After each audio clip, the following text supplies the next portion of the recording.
Engineer Oluwatosin Ogundolie. I started my engineering career with Nigerian Space Development Agency. That's the full name, but the Nigerian Space Agency. I started in 2014 as Engineer 1, Engineer 2 rather. So for the past over a decade now, I've been an engineer in the space agency. I have been opportuned to participate in some projects that has helped me to gain some experiences as an engineer. And I'm also a registered engineer according to Nigerian law, that's the R.Engr, and I'm also part of the Society of the Nigerian Society of Engineers. So it's been a wonderful journey as a lady to be an engineer. It has been interesting. So I also have colleagues who are ladies who are engineers, so I'm not alone, but it's a lonely journey because most are usually men, but it has been good. So thank you for having me on board, and I would love to join this project on team. Thank you. I love what you said about women in engineering, and there's definitely much about to be said about women in STEM occupation, where it's definitely dominated by male. So I'm very thankful to be speaking to you right now, and Thank you. I'm grateful for this opportunity. Thank you. So let's talk about Project D.A.W.N. Project D.A.W.N, what really, can you tell me something about what excites you the most about bringing in students from OAU? And I know that you, the Nigerian Space Agency is actually located in OAU. So what excites you most about bringing in students into this initiative right now? Okay, what excites me most is the timing and the readiness of African talent.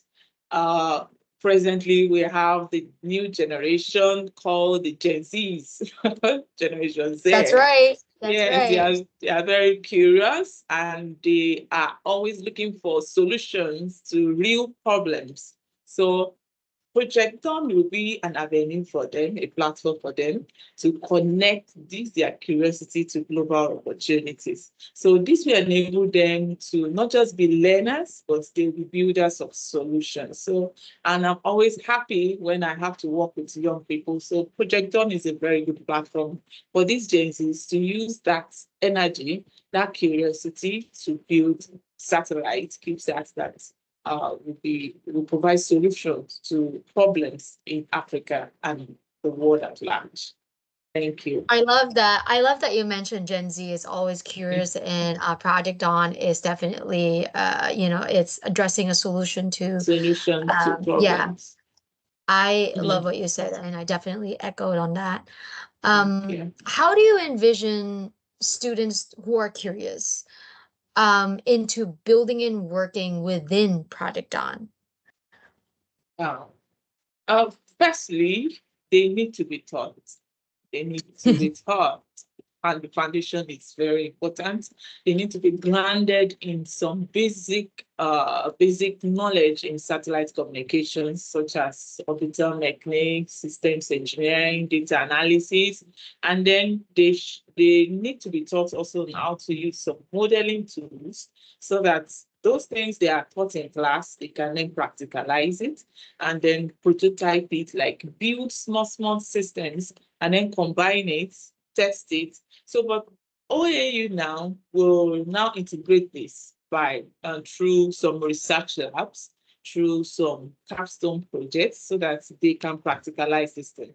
So they will definitely start by learning, and they will build, they will test it, and then sometimes they will fail. They need to learn from failing too, and then they improve. So from that, it's like a cycle. They keep learning, they keep building.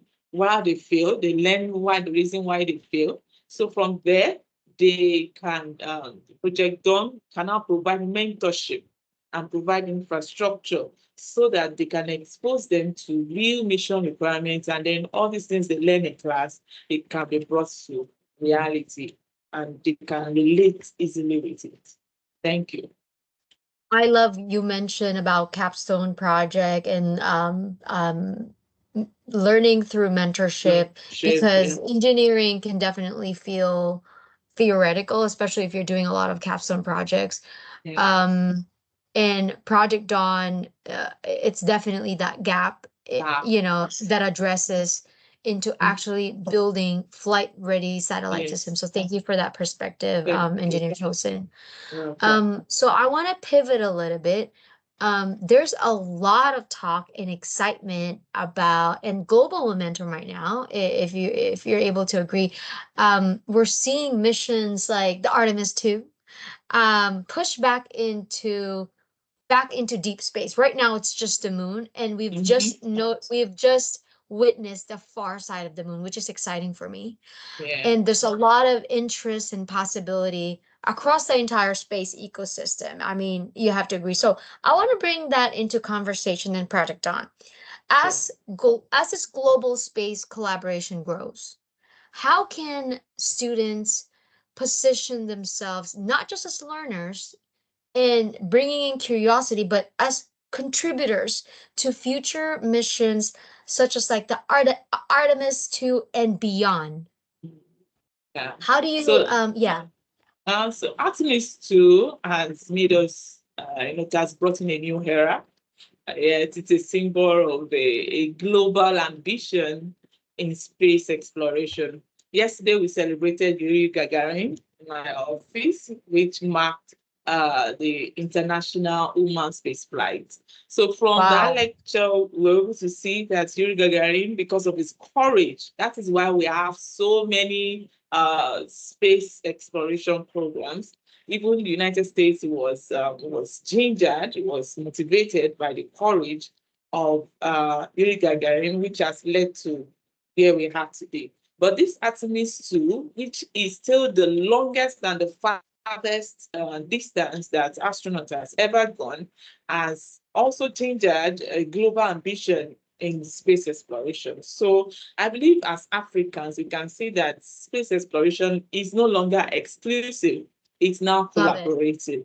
Now I love it. collaborative. So now there are opportunities where we can stick our neck into, such as satellite technologies, deep space communications, Earth observation for climate and development. So we don't just have to be observers, we can be contributors to supporting technologies and data system that enable such missions. So while with Project Dawn, with all these are small, well, I don't want to say small projects, it's just a simulation of the bigger project. So the Correct. students can maximize from that smaller project and dream bigger and explore and aim higher. You can even aim higher, further than the moon, maybe Mars. So thank you. That's what I have to say about that. Thank you. It's definitely a springboard to a lot Yeah, more possibilities out it there. is So exactly. I love what you said when it says it's no longer exclusive, rather collaborative. I Collaborative. think across a lot of industry, definitely we can picked up on that, and we can definitely learn from. I was so inspired by what you said. Thank you so much. So Welcome. looking ahead, what kind of impact do you hope Project Dawn will have on the next generation of African space engineers and innovators?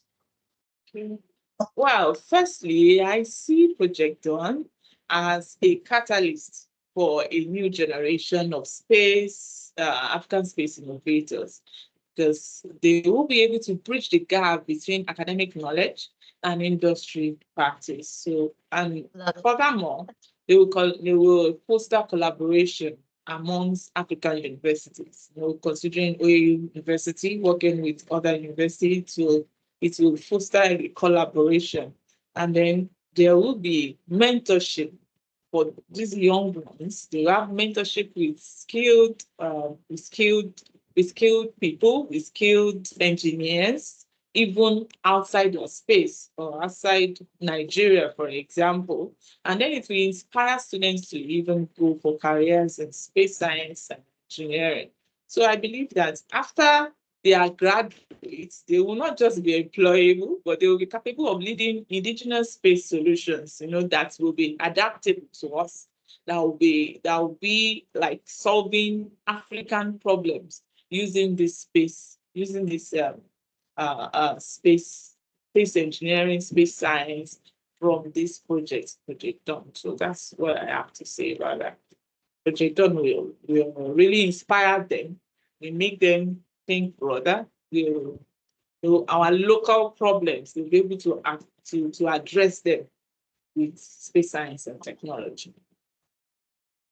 So inspirational, Engineer Tosin. I just learning everything from what you have just mentioned, and I'm getting inspired every day. And so I'm gonna thank you so much for your time. Thank you.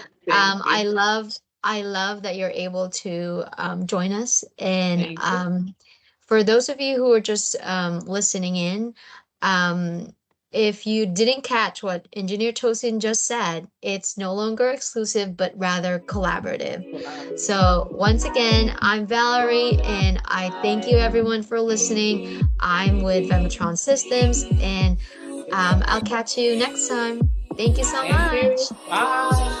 Bye.